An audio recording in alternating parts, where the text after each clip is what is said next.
Right, welcome to today's webinar, The Game of Nexus, Know Where You Owe, brought to you by ArcherPoint and Avalara. Nexus is defined as the obligation to collect and remit tax where business is conducted. However, there is a range of ways Nexus is created. The rules vary state by state, and many companies aren't even aware of all the possible triggers because they're constantly changing as sales tax legislation continues to evolve. Unfortunately, ignorance of these rules can result in hefty penalties in an audit. Today's webinar will focus on helping you find out where your unknown tax obligations might be hiding. Our presenter today is Mark Rowe, Regional Sales Manager for Avalara. Mark comes to Avalara from a background in software sales ranging from data quality solutions to CRM. He also brings a business services background from ADP and Centos. In under an hour today, Mark will cover Nexus creating activities, including traveling or remote salespeople or trade shows, leasing property for warehousing or data centers, and selling online using online affiliates or drop shipping. We will offer a Q&A at the end of Mark's presentation. You can either type your questions in the questions pane of your GoToWebinar console as we go along, or use the raise your hand option to ask your question verbally. I will announce the person asking the question and unmute your line at that time. So let's go ahead and get started. Mark, over to you. Well, thank you, Suzanne, for that introduction, and I appreciate your time today. So as she had mentioned, we're going to talk about Nexus today, and kind of the age-old question, what Nexus should I be concerned about, and where could I possibly, or how could I have possibly created Nexus and not knowingly known about it? So as she mentioned, know where you owe. So kind of the topics we're going to, or agenda we're going to go over today is kind of the Nexus basics. So if you're not familiar with Nexus triggers or what that is, we're going to go over that in regards to sales tax. We're going to go over the common pitfalls and where you might have some risk in regards to Nexus, how to stay compliant, and other Nexus resources. And then again, we'll follow up with any questions and my contact information at the end. So just to give you a little bit of background about Avalara, so we're a team of developers, accountants, support specialists, marketers, and salespeople, researchers, as well as technologists. And we felt like we're really onto something big. So we've been in the industry for over 11 years.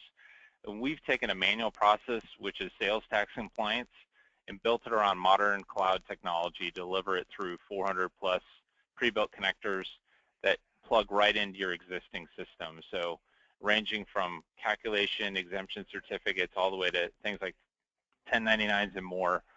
That's all we do.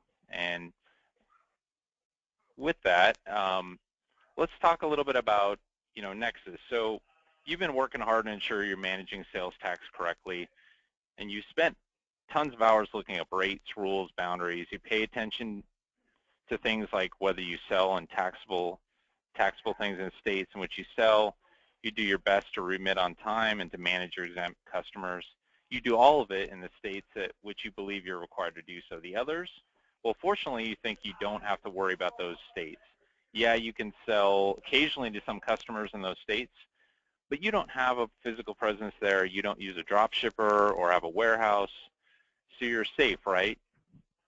You believe that your sales tax handled right. You're very well might, and yet the compliance challenges just beyond your field of vision are the very issues that can trip up even the most knowledgeable sales tax professional. And the first, the basis for all others, is Nexus. So let's talk about the basics of Nexus.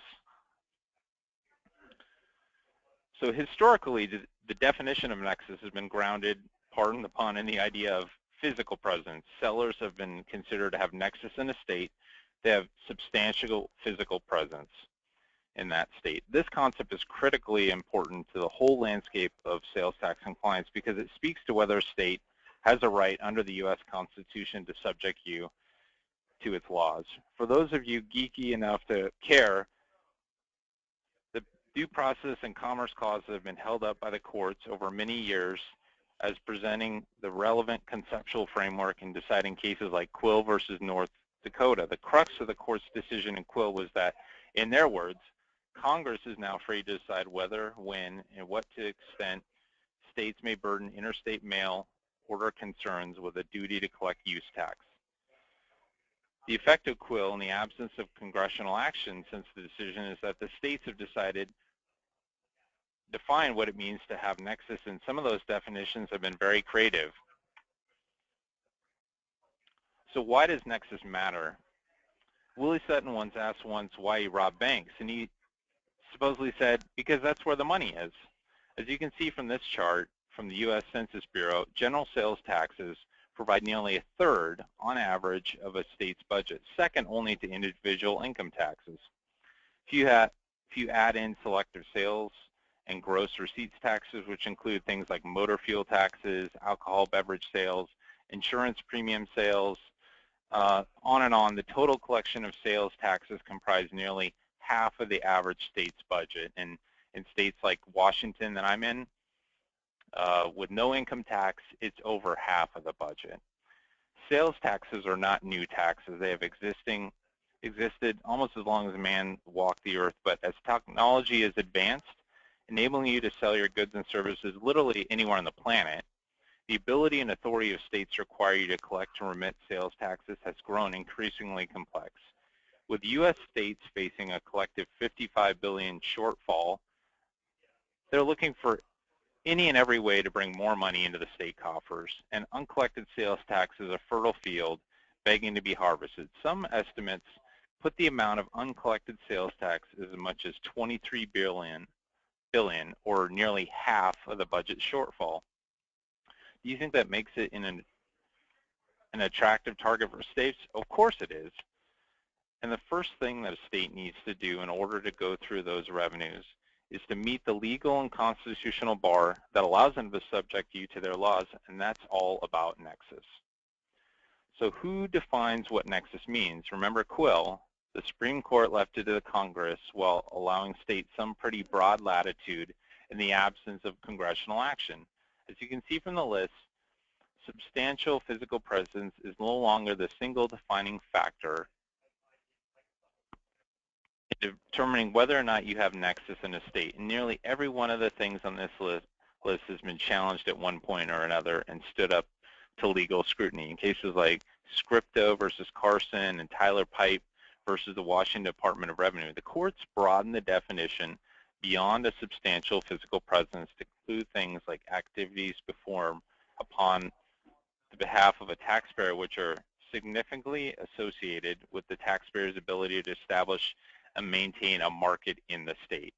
So if you have, say, an independent sales people in a state because you need them to establish and maintain a market there, well, then you have nexus in that state. Knowing where you have nexus is vital to ensure you're using the correct sales tax rates. Taxing jurisdictions and zip codes, which are what many businesses use to calculate tax, are not the same. So let's go through an example of how sales tax rates by zip code can be inaccurate. So here is an illustration of some cities and counties around Denver, Colorado.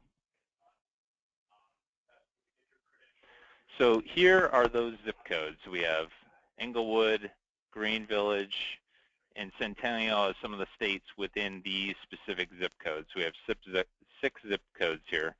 Within those zip codes, they're all intertwined different taxing jurisdictions.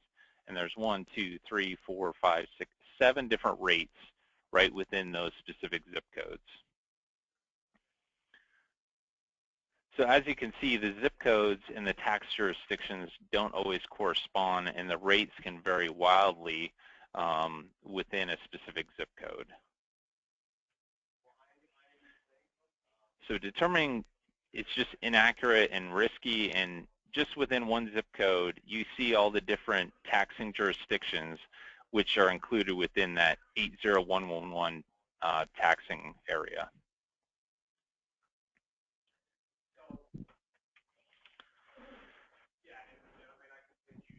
So things that are also changing Nexus are the so-called Amazon laws, and this is where states have expanded the definition of Nexus to include online-specific relationships like affiliates. So let's go through some of those right now. So affiliate and related entity Nexus. So an affiliate is usually considered an entity within a state with activities directly benefiting an out-of-state seller. Many state laws designate what kinds of affiliate relationships trigger sales tax collection obligations on remote sellers, or tracking each state is a good idea. California, for example, out-of-state retailers must collect sales tax if they are related in any way to any entity located in the state. This includes entities that conduct business on the out-of-state seller's behalf, as well as entities that use a similar patent or the same trademark. California considers affiliate nexus to apply even if the related business operations are utterly separate from the retail operation in another state. Or saying North Carolina, out-of-state retailers that make more than $10,000 in gross receipts from affiliate referrals must collect North Carolina sales tax. And then let's also look at click-through Nexus. So as we had mentioned, the so-called Amazon laws, so ways to get to different gateways. In New York, web advertisements that promote in-state sales trigger Nexus. The law was effectively upheld by the Supreme Court refusal to hear an appeal by the law by Amazon and Overstock.com. So if Amazon and Overstock.com are not able to overturn those laws in definition of what New York Nexus criteria is, it would be a hard time for a small to medium-sized business to try and overturn that as well. Within Connecticut, online retailers that use affiliates to advertise within the state that result in direct sales to an out-of-state e-commerce portal are required to collect sales tax from customers. Some states that are currently proposing broader Nexus provisions that will go into effect in 2013. So what are the things you aren't thinking about? So have you created Nexus or presence in any of the new jurisdictions this past year? Have you expanded your field sales force or sales channel? Do you attend or participate in a new trade show? Are you selling or servicing products in new areas? Each state is different when it comes to defining Nexus. In some states, simply attending a trade show creates Nexus. Make sure you review your Nexus status and get expert assistance to assure you're compliant.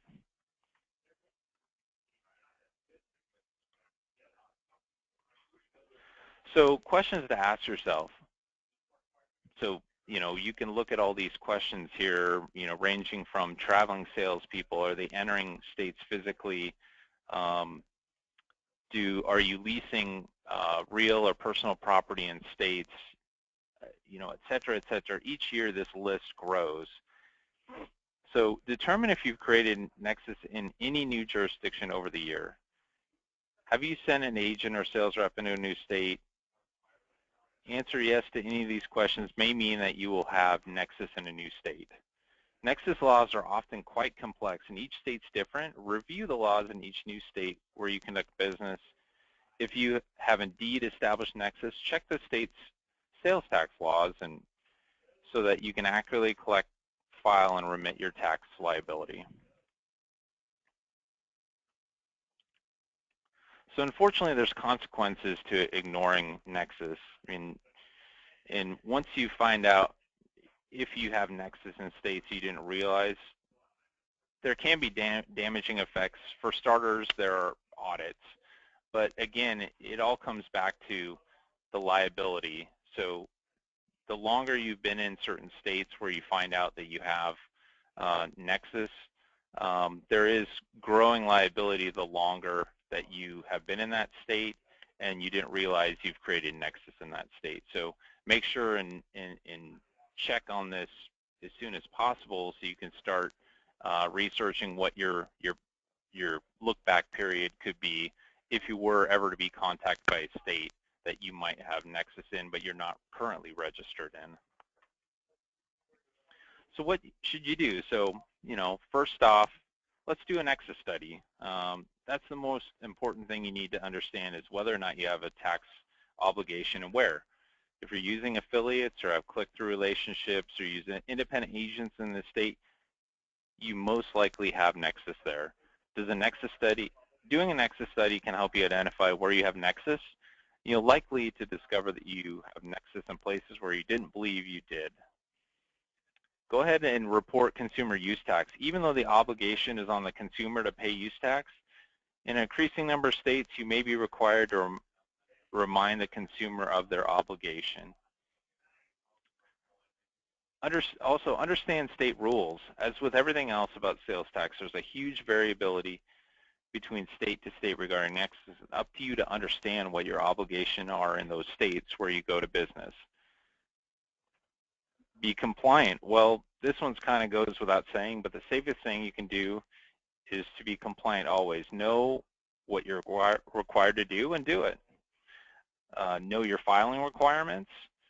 Understand Nexus creating activities. In addition to things that like affiliates and click-through relationships, know in which states other activities like training or trade show attendance can create Nexus for you.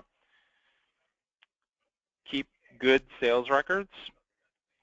Read up on SST. So if you're not familiar with SST, that stands for the Streamline Sales Tax Agreement. Currently, that's signed by 22 states. It works to simplify and create uniformity in sales tax administration rules. The MFA, as written, would give states the authority to collect sales tax from remote sellers. So again, there's legislation currently in Congress that could potentially turn SST more into a nationwide phenomenon. If they sign the Streamlined Sales Tax Agreement, or if they implement a number of sales tax administrative simplifications, that could be the consequence of moving towards something like MFA. Err on the side of caution. After you've done a Nexus study, don't be complicit. As your business grows, your Nexus footprint will grow as well. New partnerships, acquisitions, new distribution models, all of these can change where you have Nexus. Automate. Think of ways that you can take those manual processes and automate that. The easiest, least error-prone way to ensure that you have all your bases covered is to automate. Technology can keep track of requirements, filing, reports, certificate management, calculation, far, far better than you will be able to do manually. Combined with a Nexus study, you can stand the best chance of not being tripped up.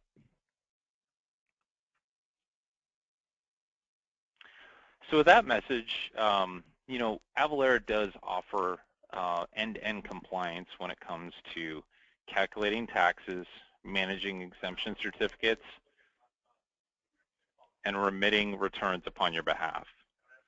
So with our signature AvaTax dashboard management console, AvaTax is integrated with your accounting or e-commerce packages.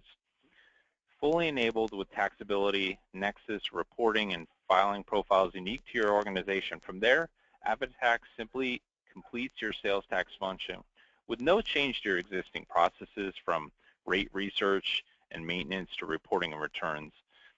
And when you consider that there's over 12,000 taxing regions within North America, each of these regions is constantly changing rates and boundaries. It's simple to see why automation is vital to organizations of all sizes, but especially to small and mid-sized businesses which have limited resources.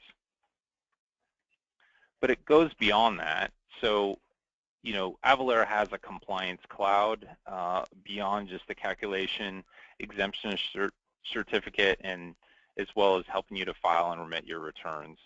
So we can also help in areas such as 1099s, professional services related to, so again, we can help out with Nexus studies, registrations, voluntary disclosures. So if you find you are in a state that you haven't been registered and you have quite a bit of back liability, we can help use the mechanism of a voluntary disclosure to identify you without having to register you first. And on, all the different services that Avalara can offer. So I appreciate your time today. If you have any questions, feel free, as Suzanne had mentioned, to submit those via the dialogue or to go ahead and raise your hand, as well as my contact information here is below. So thank you very much for your time, and as I mentioned, feel free to ask any questions. Suzanne, I'll let you moderate and see if there is any questions that came up. All right. So not any so far. We'll give everybody just a moment to either raise their hand via the GoToWebinar pane or ask their questions via the GoToWebinar questions pane. I'll give everybody just a moment to do that. Right. I do have one question that's come through. I'm going to read it verbatim. So hopefully I get this right. If Michelle wants to know if she were to store items in an out-of-state warehouse for a short period of time, would that create Nexus for them? Do they only have Nexus during that time period that you warehouse the inventory in the out-of-state facility, or does it is Nexus valid for the whole month, year, or whatever? How long do you need to continue to remit sales tax in that state? Got it. So one thing I will disclose, so I'm not going to give out legal advice, but these are a lot of the type of questions that can be uncovered within a Nexus study. But in terms of, so if I heard the question correctly, if you're storing items in a short period of time in an out-of-state facility, a lot of times it might not be so much the storage of the items, like, so you might be, if it's not drop ship, it could depend on how those items are moved around. So if you send your trucks into that state to drop it off temporarily and then go to pick them up with your trucks, that could be a Nexus trigger. So those are a lot of the different things to consider. But if it's not in your facility, but they're your items, that is actually a question I would leave to maybe somebody in our professional services, because I could see varied answers on that. And I guess it would depend on the state, right? What state it's being. Exactly. Yep. And depending on the state. So again, I'm not a legal expert, so I'm not going to give out tax or legal advice, but those are things to consider when you do might have questions in regards to your Nexus. So I guess the answer, Michelle, is maybe. And yeah. If you want to shoot me an email or Mark Rowe directly, his contact information is on the screen, with the details of your situation, then I know he can follow up with you for your specific instance. Right, Mark? Absolutely. Yeah, I'd be happy to get you the right resources on that. Great, and thanks for the question. Christina also has a question. She'd like it if you could elaborate, please, Mark, on the ClickThrough Nexus, what exactly that means, and what states, if you've got a list of those that we know that have currently passed ClickThrough Nexus legislation. That had to do with the advertising, right? Correct, yeah. So in regards to ClickThrough Nexus, and again, we can probably talk offline, and I can get you the resources that you're looking for in terms of states that trigger that. But it's essentially, if you're essentially providing some kind of a gateway to a portal, so maybe you're advertising your products, and by clicking through that, it goes to some other gateway that would create ClickThrough Nexus. So like an e-commerce site, I can get you more resources on that. Yeah. Exactly. So. Or even a customer portal where they log in to place orders, I guess. All right, great. And I've got, if you want to send that over to me, I'll be happy to get that over to Christina. Sure. I think that's all the questions we have right now. However, if you have any that you think of after this session, feel free to send them over to mark.rowe@avalara.com, or you can always send your feedback, questions, comments, and suggestions for future Lunch and Learn topics to info@archerpoint.com. We do appreciate everyone setting aside some time out of their day for this webinar. We hope you consider it time well spent. And again, please do provide us with your feedback on this and future Lunch and Learn webinars. This concludes today's session. I hope you guys have a great rest of your day. Thanks so much, and thank you, Mark. Thank you.